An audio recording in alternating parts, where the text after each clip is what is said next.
Second half of the title matches here from Brunswick, Kyrene, where it all began 18 years ago. Jake Hilton in position to win his third title and in great position to win now. That three-bagger in the 8th extends him to a 28-pin lead over fellow Jake Tucker. All the Jakes who entered are still alive in the handicap division. Meanwhile, in the scratch division, two hot bowlers right now. Aaron Munyon is in the lead over 30-time winner Cortez Schenck by 14. Both bowlers on spares, shooting in the 7th. Munyon's been Dutch so far. This is the lane he struck on, and he continues to hold the good lane. That's key.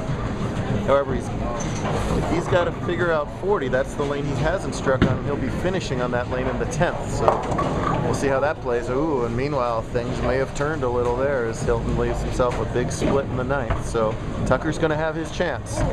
Let's see if Tez can tighten up this match. And he holds his good lane. So look at that. Munyon has yet to strike on 40 and has struck every time on 39. Tez has struck every time except the first on 40 and has yet to strike on 39. Hilton makes a good run at the split, but doesn't have it. He's got 180 through 9. Tucker trails by 4 right now, but strike working, can take the lead with strikes in the 9th and 10th. Wider this time. Wow. He got that shot a little bit wider off of the solid 9, and instead it just checked up way too early on him, and that is fried Schenck. He's going to go hide behind the soda machine and try and figure out why the heck that just happened. Here's Tucker's shot. Oh! Oh, it does fall late! Tucker had given up on that one. He was turning around ready to shoot the spare in disgust. Instead, something tickles around. You got to have faith there, Tucker parents, over on that one. Tez is going to go for this one. Doesn't get the bounce, even though someone was excited over on the left there.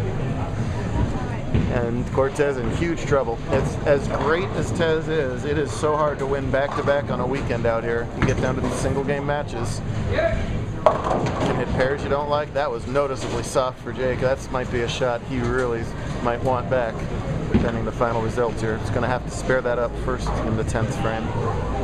Meanwhile, a huge shot for Munyon here. He can take over this match if he can find a way to strike on his bad lane.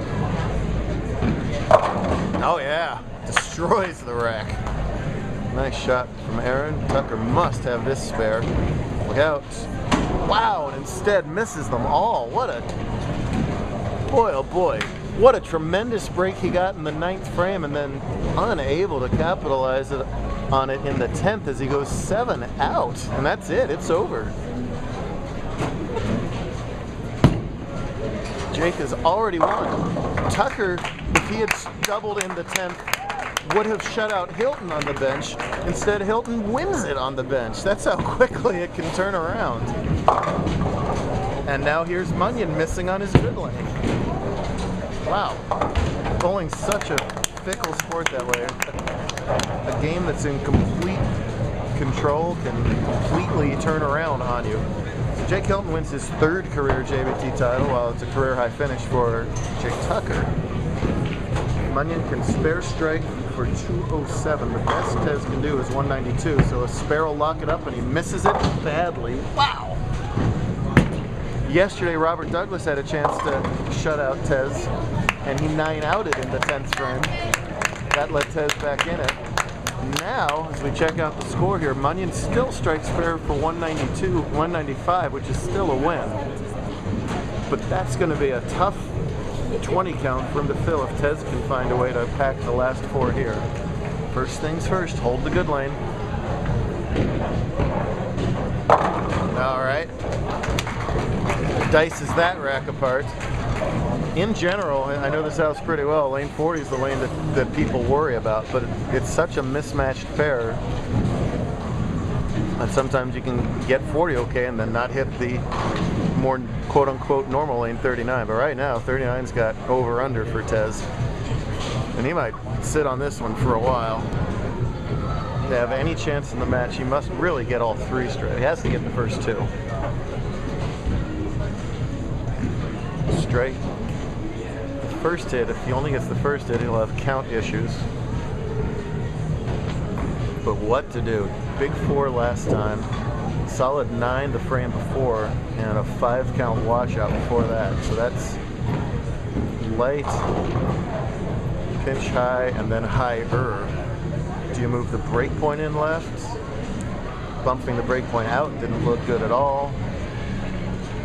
Ball change is awfully, awfully hard because you've only got one crack at it here. At least you have some clue here. Let's see what he does. Deeper. Oh, yes. Well, he's giving it the old Ushka look down there because he wonders, you know, I couldn't come up with that sooner. It's still very much in this match. The only way this could have happened is the way it's happening so far. A bad open from Aaron in the 9th. Realistically has to have this hit. Wider. Will it crumble it? Will it roll it? It will not roll it. Wow. Just extremely touchy at the break point there for him. Well, Aaron's going to need 7 pins if he spares it up. Guess what? He's going to get those 7 pins. I don't think I can jinx him out of that. Although, never say never. Fine effort from Tez, even though 190 is not the type of score you're used to seeing. 181 is not the type of score you're used to seeing when he makes the show, but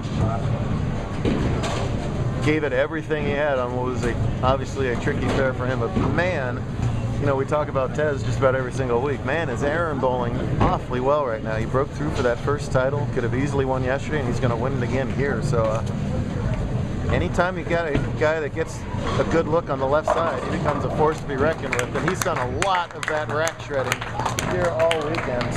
Shot 299 at Deer Valley. So what a month and a half on tour for him. Well-deserved 2nd title for him.